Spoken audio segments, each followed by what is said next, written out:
दोस्तों, gift Nifty करीब 160 point के कैप डाउन का संकेत आज हमें देखने को मिल रहा है। गिफ्ट निफ्टी से कच्चा तेल $102 के $102 के ऊपर ट्रेड कर रहा है। एफआईआई और डीआईआई दोनों की तरफ से 3000 करोड़ से अधिक की बिकवाली देखी गई है और आज निफ्टी 50 की वीकली एक्सपायरी भी है। ऐसी स्थिति में यह देखना महत्वपूर्ण होगा कि क्या मार्केट 24,200 के महत्वपूर्ण सपोर्ट जोन के आसपास स्थिरता दिखाता है या फिर इसे इस लेवल पर हमें कमजोरी देखने को मिल सकती है। साथ ही यह भी संभव है कि शुरुआती मूवमेंट में कुछ ट्रैप या वॉलेटाइल एक्शन देखने को भी मिले। चलिए जो अवेलेबल डाटा और चार्ट के आधार पर आज का स्ट्रक्चर ट्रेडिंग प्लान समझते हैं। नमस्कार दोस्तों, स्वागत है आपका आपके अपने चैनल निफ्टी 50 क्विक अपडेट पर। मैं हूं आपका ट्रेडिंग दोस्त संदीप नेगी। यहाँ मार्केट को हम सरल भाषा में समझते हैं ताकि ट्रेडर नया हो या पुराना अपने डिसीजन को बेहतर बना सके।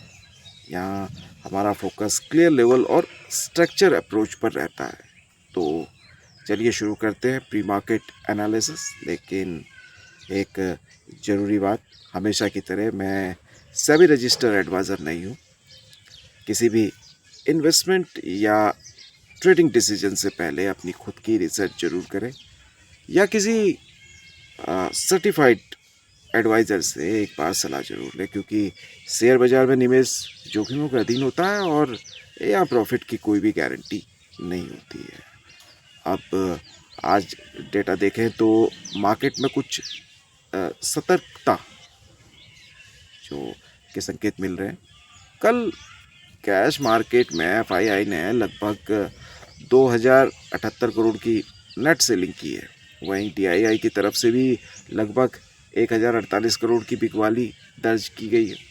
यह दर्शाता है कि फिलहाल दोनों तरफ से सेलिंग प्रेशर देखने को मिल रहा है। इसके साथ ही इंडिया विक्स बढ़कर 18.30 के आसपास पहुंच गया है, जो मार्केट में बढ़ती वॉलेटिलिटी और अनसर्टिनिटी को दर्शाता है।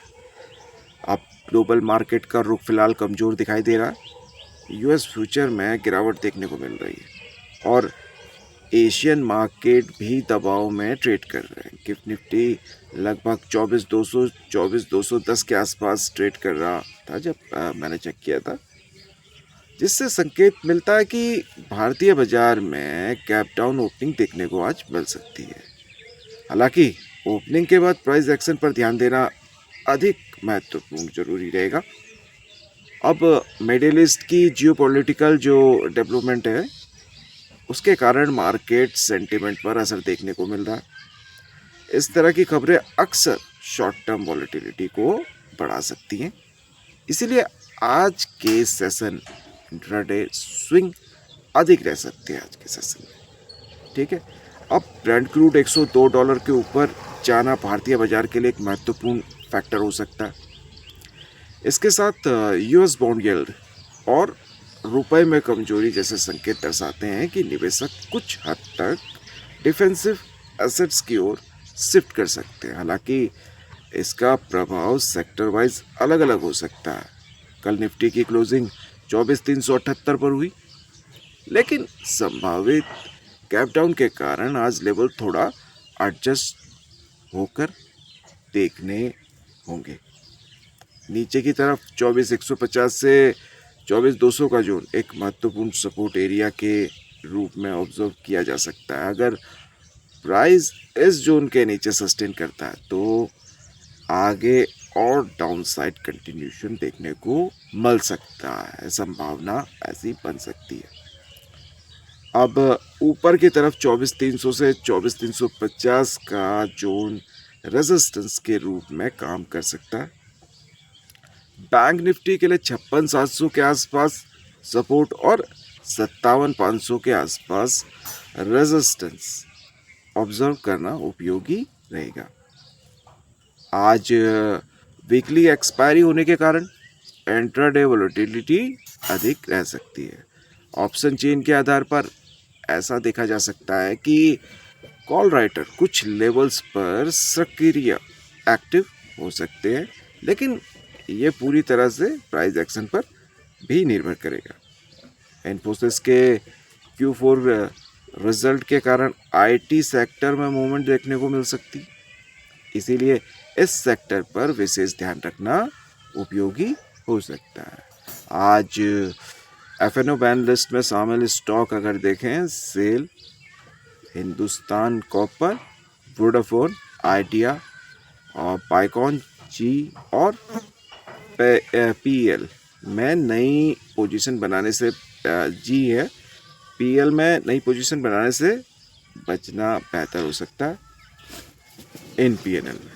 अब निफ्टी का PCR लगभग 0.96 के आसपास है, जो एक न्यूट्रल सेंटीमेंट को दर्शाता है। आज के लिए अप्रोच सेल ऑन राइज या फिर सपोर्ट के आसपास कंसोलिडेशन बेस्ड सेटअप का हो सकता है, लेकिन एंट्री से पहले कंफर्मेशन लेना महत्वपूर्ण रहेगा। कैप डाउन ओपनिंग के बाद तुरंत जो है ट्रेड लेने के बजाय शुरुआती 15 से 20 मिनट मार्केट को सेटल होने देना एक बेहतर अप्रोच हो सकती है। अगर 24,200 के आसपास कोई स्ट्रॉन्ग प्राइस एक्शन या रिवर्सल पैटर्न बनता है, तभी जो कंट्रोल्ड रिस्क के साथ ट्रेड प्लान किया जा सकता है, ऐसी संभावना है। रिस्क मैनेजमेंट अब इंडिया विक्स 18 के ऊपर होने के कारण ऑप्शन प्रीमियम में तेजी से बदलाव आज देखने को मिल सकता है, इसलिए पोजीशन साइजिंग को कम रखना और जो ये स्टॉप लॉस का एक जो है पालन करना आज अच्छा रह सकता है, अत्यंत जो है उपयोगी आज हो सकता है। किसी भी ट्रेड में जो फेवरेबल रिस्क रिवॉर्ड रेशियो का ध्यान रखना चाहिए हमें। ठीक है दोस्तों, तो अगर आपको ये एनालिसिस उपयोगी लगा हो, पसंद आया हो, तो वीडियो को लाइक ज़रूर कीजिएगा, चैनल को सब्सक्राइब कीजिएगा, बेल आइकन जरूर प्रेस कीजिएगा दोस्तों। मैं pre market, closing market update और कोई ज़रूरी अपडेट होती है तो अपने चैनल पे डेली लाता रहता हूँ। तो मिलते हैं क्लोजिंग मार्केट वीडियो के साथ, तब तक के लिए जय हिंद, धन्यवाद।